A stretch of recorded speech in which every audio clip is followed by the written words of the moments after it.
Hello everyone, वीरा classes में आप सभी का स्वागत है। आज इस वीडियो में हम स्टार्ट करेंगे मौर्य काल का टेस्ट 2। इसमें मॉडरेट लेवल के सारे क्वेश्चंस होंगे। इसके पहले जो वीडियो बनाया था जिसमें टेस्ट 1 करवाया है उसमें इजी टाइप के क्वेश्चंस थे, तो आप वो वीडियो भी जाकर ज़रूर देखें। तो वीडियो स्टार्ट करने से पहले वीडियो अच्छा लगे तो एक लाइक और चैनल को सब्सक्राइब ज़रूर करें और शेयर ज़रूर करें।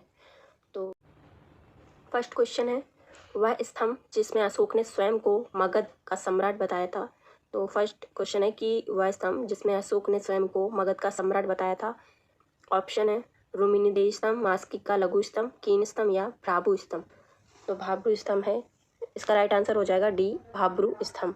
तो भ्राभु स्तंभ में अशोक ने स्वयं को मगध का सम्राट बताया था। रुक्मिणीदेवी स्तंभ में अशोक ने अपने राज्य अभिषेक के 20 वर्ष बाद लुम्बिनी की यात्रा की थी, ये बताया गया है। मास्की की बात करें तो मास्की में अशोक की धम्म यात्रा के बारे में बताया गया है। ठीक है, आगे चलते हैं। किस अभिलेख में यह साबित होता है कि चंद्रगुप्त का प्रभाव पश्चिम भारत तक फैला हुआ था। सेकंड क्वेश्चन है कि किस अभिलेख में यह साबित होता है कि चंद्रगुप्त का प्रभाव पश्चिम भारत का तक फैला हुआ था। एक कलिंग, अशोक का गिरनार, रुद्रदामन का जूनागढ़ या अशोक का सोपारा अभिलेख। तो इसका राइट आंसर हो जाएगा सी, रुद्रदामन का जूनागढ़ अभिलेख से यह साबित होता है कि चंद्रगुप्त का प्रभाव पश्चिम भारत तक फैला हुआ था। थर्ड क्वेश्चन है, अर्थशास्त्र के संबंध में निम्नलिखित कथनों में से कौन सा सही नहीं है। तो नंबर 1 है, यह देश के उस समय के आर्थिक जीवन का वर्णन करता है। बी, यह राजा के कर्तव्यों को निर्दिष्ट करता है। सी, यह राजनीति के सिद्धांत स्थापित करता है। या डी, वह वित्तीय सुधारों की आवश्यकता पर बल देता है। तो अर्थशास्त्र से क्या संबंध है, इनमें से कौन सा सही नहीं है, हमें ये बताना है। तो इसका राइट आंसर हो जाएगा ए, क्योंकि यह देश के उस समय के आर्थिक जीवन का वर्णन करता है, ये बिल्कुल गलत है। बी है, बी और सी जो है वो तीनों सही हैं, क्योंकि ये राजक कर्तव्य को भी निर्दिष्ट करता है, उनके सिद्धांतों को भी, और वित्तीय सुधारों की आवश्यकता पर भी बल देता है। फोर्थ है, निम्नांकित में से किसकी तुलना मैकियावेली के प्रिंस से की जा सकती है। तो कौटिल्य का अर्थशास्त्र, कालिदास का मालविकाग्निमित्रम, सी वात्स्यायन का कामसूत्र या डी तिरुवल्लुवर का तिरुकुरल। तो कौन सा है इसमें जो मैकियावेली के प्रिंस से इसकी तुलना की जा सकती है। तो उसका राइट आंसर हो जाएगा ए, कौटिल्य का अर्थशास्त्र। फिफ्थ क्वेश्चन है, मौर्य काल में इनमें से क्या प्रचलित थी। ए, दास प्रथा प्रचलित थी। बी, बहु विवाह को प्रोत्साहन नहीं दिया जाता था। सी, बहुदेव पूजा पर रोक लगाई गई। या डी, पशु हत्या पर रोक लगाई गई। तो इसका राइट आंसर हो जाएगा डी, पशु हत्या पर रोक लगाई गई। तो मौर्य काल में पशु हत्या पर रोक लगाई गई। सिक्स क्वेश्चन है, राजुक कौन था। राजुक कौन थे। ए, मौर्य शासन में अधिकारी, चौल राज्य में व्यापारी, गुप्त साम्राज्य में सामंत वर्ग, या डी, शक सेना में सैनिक। इसका राइट आंसर हो जाएगा ए, मौर्य शासन में अधिकारी थे राजुक। 7 क्वेश्चन है, कालसी किसके लिए प्रसिद्ध है। कालसी किसके लिए प्रसिद्ध है। ए, फारसी सिक्कों के लिए।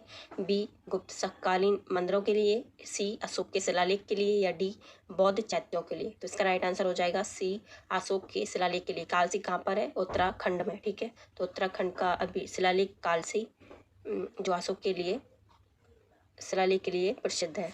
कांसापर्ण किसके लिए प्रसिद्ध है। 8 क्वेश्चन है, कांसापर्ण किसके लिए प्रसिद्ध है। ए, सामान तौलने के लिए। बी, वस्तुएं खरीदने के लिए। सी, भूमि नापने के लिए। या डी, नियम बनाने के लिए। तो इसका राइट आंसर हो जाएगा जो कांसापर्ण है वो वस्तुएं खरीदने के लिए प्रयोग किया जाता है। 9 क्वेश्चन है, अशोक के शासन में प्रतिवेदक क्या करते थे। अशोक के शासन में प्रतिवेदक क्या करते थे। ए, घटनाओं की सूचना देते थे। बी, सेना का नेतृत्व करते थे। या सी, धर्म प्रचार करते थे। या डी, राजस्व वसूल करते थे। तो इसका राइट आंसर हो जाएगा ए, घटनाओं की सूचना देते थे। तो अशोक के शासन में जो प्रतिवेदक होते थे वो घटनाओं की सूचना देते थे। 10th क्वेश्चन है, अशोक के शिलालेख से हमें क्या जानकारी मिलती है। उसकी प्रशासनिक नीति, उसके साम्राज्य के विस्तार, सी है उसके धार्मिक विचार, या उपरोक्त सभी। इसका राइट आंसर हो जाएगा डी, उसकी प्रशासनिक नीति, साम्राज्य का विस्तार और धार्मिक विचार तीनों की ही जानकारी मिलती है। तो सभी सही है। 11 है, चंद्रगुप्त मौर्य के बारे में एक गलत कथन बताएं। तो चंद्रगुप्त के बारे में हमें एक गलत कथन बताना है, तो उसमें से कौन सा गलत है। ए है उसके राज्य में काबुल शामिल था, बी उसने यूनानियों को हराया, सी उसने द्वितीय जैन सम्मेलन बुलाया, डी इनमें से कोई नहीं। तो एक गलत कथन पूछा है तो इसका हो जाएगा सी उसने द्वितीय जैन सम्मेलन बुलाया, ये बिल्कुल गलत है। बाकी दूसरा और पहला तीन दोनों सही है, ठीक है। 12th क्वेश्चन है अशोक का समकालीन मिस्र का राजा कौन था। अशोक का समकालीन जो मिस्र का राजा है वो कौन था। ए एंटियोकस द्वितीय, बी अलेक्जेंडर, सी मगा या डी टॉलमी द्वितीय फिलाडेल्फस। तो इसमें से 12 का जो क्वेश्चन राइट आंसर है वो है डी टॉलमी द्वितीय फिलाडेल्फस। तो मिस्र का जो राजा था अशोक के समकालीन वो टॉलमी फिलाडेल्फस था।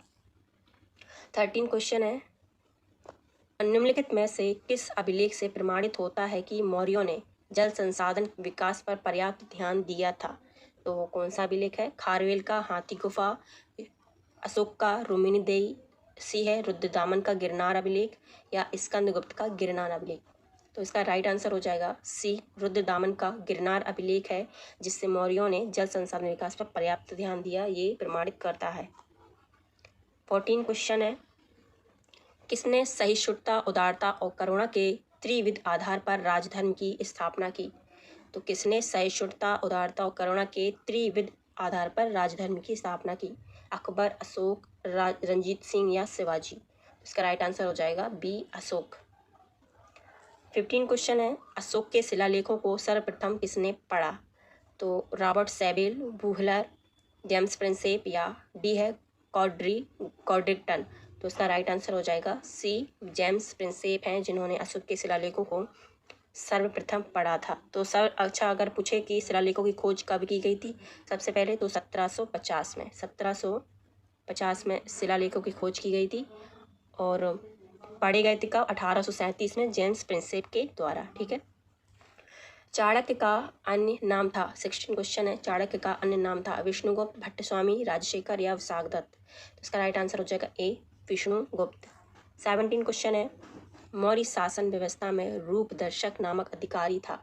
जो मौर्य शासन व्यवस्था थी उसमें रूपदर्शक नामक अधिकारी था।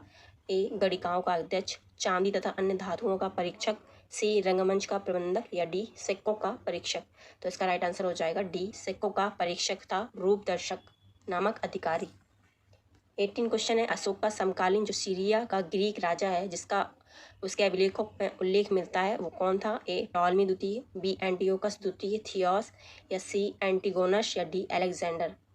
तो उसका राइट आंसर हो जाएगा बी एंटियोकस द्वितीय थियोस जो कि सीरिया का ग्रीक राजा था। 19 क्वेश्चन है निम्नलिखित में से किनका अशोक के अभिलेखों में उल्लेख हुआ है।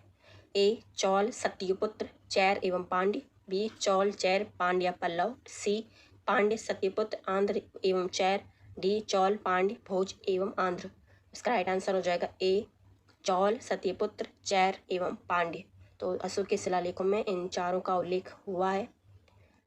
20 क्वेश्चन है मौर्य काल में दुर्भिक्ष काल में राहत कार्य के लिए कोष्ठागारों के अस्तित्व का प्रमाण निम्नलिखित से ज्ञात हुआ है। ए स्तंभलेख, गिरनार का शिलालेख, सासाराम का लघु शिलालेख या सोहगोरा का पट अभिलेख। तो इसका राइट आंसर हो जाएगा डी सोहगोरा का पट अभिलेख है जिसमें दुर्भिक्ष काल में राहत कार्य के लिए कोष्ठगारों का अस्तित्व का प्रमाण मिला है। 21 क्वेश्चन है निम्नलिखित अभिलेखों में से किसमें चंद्रगुप्त मौर्य और अशोक दोनों के नाम उल्लेख है। मास्किलेख, सहबाजगढ़ी शिलालेख, सी रुद्रदामन का जूनागढ़ अभिलेख या डी स्कंदगुप्त का जूनागढ़ अभिलेख। तो इसका राइट आंसर हो जाएगा सी रुद्रदामन का जूनागढ़ अभिलेख, ठीक है। चंद्रगुप्त मौर्य अशोक दोनों का नाम मिलता है, रुद्रदामन का जूनागढ़ अभिलेख। 22 क्वेश्चन है अशोक ने बौद्ध होते हुए भी हिंदू धर्म में आस्था नहीं छोड़ी, इसका प्रमाण है मोक्ष में विश्वास, तीर्थयात्रा, देवनामपी की उपाधि या पशु चिकित्सालय खोले। तो इसका राइट आंसर हो जाएगा सी देवनामपी की उपाधि है जिसमें हिंदू में आस्था नहीं छोड़ी का प्रमाण है। 23 है बौद्धकालीन ग्रंथों में बौद्ध काल में कितने महानगरों का उल्लेख हुआ है। तो ए 6 या 4, 8 या 10। तो बौद्ध काल में कितने महानगरों का उल्लेख हुआ है बौद्धकालीन ग्रंथ में। तो इसका राइट आंसर हो जाएगा बी 4। 24 क्वेश्चन है निम्नलिखित में से कौन सा अशोक के साम्राज्य का भाग नहीं था। ए कलिंग, बी कामरूप, सी कश्मीर या डी कर्नाटक।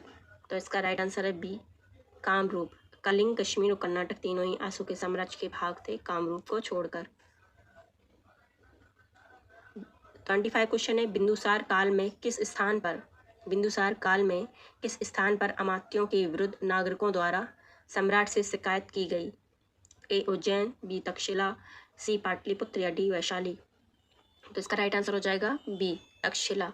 तो तक्षशिला अब वो स्थान है जहाँ पर अमात्यों के विरुद्ध नागरिकों द्वारा सम्राट से शिकायत की गई थी। 26 क्वेश्चन है, अशोक के स्तंभ लेख के शीर्ष पर उत्कीर्ण मिलता है?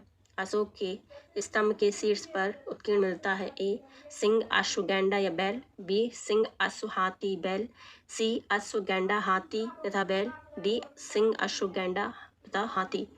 तो इसमें राइट आंसर हो जाएगा बी सिंह, अश्व यानी घोड़ा, हाथी और बैल। 27 है, जैन ग्रंथों में उल्लिखित संप्रति की द्वितीय राजधानी किस नगर में मानी जाती है? तो संप्रति की द्वितीय राजधानी किस नगर में मानी जाती है? जैन ग्रंथों में उल्लिखित है? ए उज्जैन, बी पाटलिपुत्र, सी विदिशा या डी श्रावस्ती? तो इसका राइट आंसर हो जाएगा उज्जैन। 28 क्वेश्चन है, अशोक के अभिलेख में अनेक विदेशी राजाओं का उल्लेख है, ठीक है। तो उन राजाओं को उनके देश के आधार पर सुमेलित करना है। एक तरफ हमने राज्य को लिखा है, एक तरफ राजा है, तो इनको आपको मिलाना है। सीरिया, तो सीरिया की बात करें तो एंटीगोनस होंगे सीरिया के राजा, तो ए का होगा सी, सीरिया का एंटीयोक होगा यानी बी, तो सीरिया का क्या हो गया? एंटीयोक। और मिस्र का होगा टॉलमी द्वितीय, और मैसेडोनिया का होगा एंटीकोनस, कोरिंद का होगा एंटीकिन।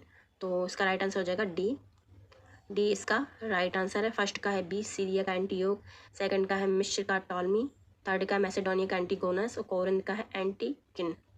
तो डी इसका राइट आंसर। मालवा, गुजरात और महाराष्ट्र किस शासक ने पहली बार जीता? स्कंदगुप्त, हर्ष, विक्रमादित्य या चंद्रगुप्त मौर्य? तो इसका राइट आंसर हो जाएगा चंद्रगुप्त मौर्य। तो मालवा, गुजरात और महाराष्ट्र को पहली बार चंद्रगुप्त मौर्य ने जीता। सांची का स्तूप किस शासक ने बनवाया? तो अशोक, बिंबिसार, हर्षवर्धन या पुष्यमित्र? इसका राइट आंसर हो जाएगा अशोक। तो सांची का स्तूप किस शासक ने बनवाया? अशोक ने। 31 है, सोपारा कहाँ स्थित है? गुजरात, महाराष्ट्र, तमिलनाडु या पश्चिम बंगाल? तो ए गुजरात में सोपारा स्थित है। 32 है, मौर्य प्रशासन में सन्निघाता किससे संबंध था? सेना का प्रधान होता था, बी कोष की देखभाल करता था, सी कर को प्राप्त करता था या डी राजा के खजाने की देखरेख करता था? तो सन्निघाता मौर्य प्रशासन में किससे संबंधित था? तो वो है कोष की देखभाल करता था, सन्निघाता। 33 है, निम्न में से मौर्य काल का मुख्यतः कौन सा भूमि कर था? बलि, भाग, भक्ति या उद्रंग? तो निम्न में से मौर्य काल का मुख्यतः कौन सा भूमि कर होता था? तो वो है भाग। तो जो भूमि कर है वो भाग कहलाता था। अच्छा, मौर्य काल में मुद्रा कौन सी यूज होती थी, कौन सी उपयोग में होती थी, या उसका क्या नाम था मुद्रा का? तो उसे बोला जाता था पढ़। अगर पूछ लिया जाए मौर्य काल में मुद्रा को किस नाम से जाना जाता था, तो पढ़ नाम से, ठीक है। पढ़ नाम की मुद्रा का उपयोग किया जाता था। 34 है, सूरपारक बंदरगाह कहाँ स्थित है? सूरपारक बंदरगाह जो है वो कहाँ पर स्थित है? कोरोमंडल, चंपा, अपरांत या मालाबार? तो इसका राइट आंसर हो जाएगा सी अपरांत। अपरांत वो स्थान है जहाँ पर सूरपारक बंदरगाह स्थित था। 35 है, निम्न में से कौन कनिष्क के समकालीन थे? अश्वघोष, नागार्जुन, वसुमित्र, बी आर्यभट्ट, चरक, ब्रह्मगुप्त, सी धन्वंतरी, शंकु, अमर सिंह या डी हुइनसांग, बाणभट्ट, दिवाकर, मिश्र? तो इसका राइट आंसर हो जाएगा ए, कनिष्क के समकालीन थे अश्वघोष, नागार्जुन और वसुमित्र। 36 है, अशोक का नाम मिलता है? ए सोपारा अभिलेख, बी मास्की, सी कलिंग या डी सारनाथ? तो इसका राइट आंसर हो जाएगा मास्की अभिलेख से अशोक का जो है, मास्की क्या है, एक लघु अभिलेख है, तो अशोक का नाम मिलता है मास्की अभिलेख में। 37 है, अशोक के साम्राज्य के अंतर्गत कौन देश सम्मिलित थे? तो अशोक के जो साम्राज्य था उसमें कौन से देश सम्मिलित थे? ए सत्यपुत्र, बी केरल, सी आंध्र प्रदेश या डी कर्नाटक? तो इसका राइट आंसर हो जाएगा डी कर्नाटक, ठीक है। 38 है, भूमि छिद्र न्याय क्या है? भूमि छिद्र न्याय क्या है? ए भूमि को हस्तांतरित कर देना, बी भूमि को बेच देना, सी भूमि को पट्टे पर देना, डी भूमि को सबसे पहले जोतने वाले का अधिकार? तो भूमि छिद्र न्याय जो है वो होता है भूमि को सबसे पहले जोतने वाले का अधिकार, ठीक है। मौर्य साम्राज्य के पतन का मुख्य कारण क्या था? 39 क्वेश्चन है, मौर्य साम्राज्य के पतन का मुख्य कारण क्या था? ए सेना में कमी कर देना, बी अशोक का धर्म, सी अशोक के बाद के राजाओं का निर्बल होना, डी केंद्रीय प्रशासन? तो सी इसका राइट आंसर है, अशोक के बाद के जो राजा थे वो उनका निर्बल हो जाना एक मुख्य कारण था। 40 क्वेश्चन है, चंद्रगुप्त मौर्य ने अपने अंतिम दिन कहाँ बिताए? तो ए पाटलिपुत्र, बी गिरनार, सी तक्षशिला या डी श्रवणबेलगोला। तो इसका राइट आंसर हो जाएगा डी श्रवणबेलगोला। अच्छा, चंद्रगुप्त मौर्य ने अपने अंतिम समय में किस धर्म को अपनाया था? तो वो था जैन धर्म। और अशोक की बात करें जिन्होंने कलिंग युद्ध के बाद किस धर्म को अपनाया? तो वो थे बौद्ध धर्म को उन्होंने अपनाया, और चंद्रगुप्त मौर्य ने जैन धर्म को अपनाया था। ठीक है। 41 है, अशोककालीन अभिलेख किस भाषा में थे? ए ब्राह्मी, खरोष्टी, यूनानी, बी ब्राह्मी खरोष्टी या सी ब्राह्मी या डी ब्राह्मी अरमाइक या खरोष्टी। तो इसका राइट आंसर हो जाएगा डी ब्राह्मी अरमाइक और खरोष्टी। ठीक है। अगला क्वेश्चन है 42 क्वेश्चन है, चाणक्य के अर्थशास्त्र के अनुसार सेना में किस वर्ण के लोग सम्मिलित होने चाहिए? क्षत्रिय शूद्र, क्षत्रिय, क्षत्रिय शूद्र और वैश्य, क्षत्रिय शूद्र वैश्य और ब्राह्मण। तो इसका राइट आंसर हो जाएगा डी क्षत्रिय शूद्र वैश्य और ब्राह्मण चारों ही जो है वो सेना में सम्मिलित होना चाहिए चाणक्य के अनुसार। 43 है, अशोक के किन अभिलेखों से स्पष्ट होता है कि उसने अपने समकालीन शासकों के साथ मैत्री संबंध बनाए थे? तो कौन सा अभिलेख है? सायवाजगढ़ी या 13वां शिलालेख, सोपारा या ब्रह्मगिरी अभिलेख। तो इसमें जो राइट आंसर है वो है बी 13वां शिलालेख से हमें पता चलता है कि उसने अपने समकालीन जो शासक थे उनसे मैत्री संबंध बनाए थे। 44 है, अशोक के किस अभिलेख से या किस लेख से बौद्ध पुस्तकों का उल्लेख है? भ्रावु, कलिंग, धौली या जौगढ़। तो अशोक के किस लेख में बौद्ध पुस्तकों का उल्लेख है? तो वो उसका राइट आंसर हो जाएगा ए भाब्रू लेख। 45 क्वेश्चन है, कौटिल्य के अनुसार निम्न में से कौन सा कथन असत्य है यानी गलत है? राजा को शक्तिशाली सेना रखनी चाहिए, बी राजा सर्वशक्तिशाली है, सी राजा को अपनी सहायता के लिए मंत्री नहीं रखनी चाहिए, डी जासूसी के लिए राजा को बहुतायत में जासूस रखने चाहिए। तो इसमें से कौन सा गलत है कौटिल्य के अनुसार? तो वो है सी राजा को अपनी सहायता के लिए मंत्री नहीं रखने चाहिए, ये टोटली गलत है। 46 यानी लास्ट क्वेश्चन है, अशोक के पश्चात देवनामप्री की उपाधि का उपयोग किसने किया? जो अशोक थे उनके पश्चात जो देवनामप्री की उपाधि थी वो किसने प्रयोग की? तिष्य, कुणाल, संपदी या दशरथ। तो उसका राइट आंसर हो जाएगा डी दशरथ ने इस उपाधि का प्रयोग किया था, देवनामप्री उपाधि थी।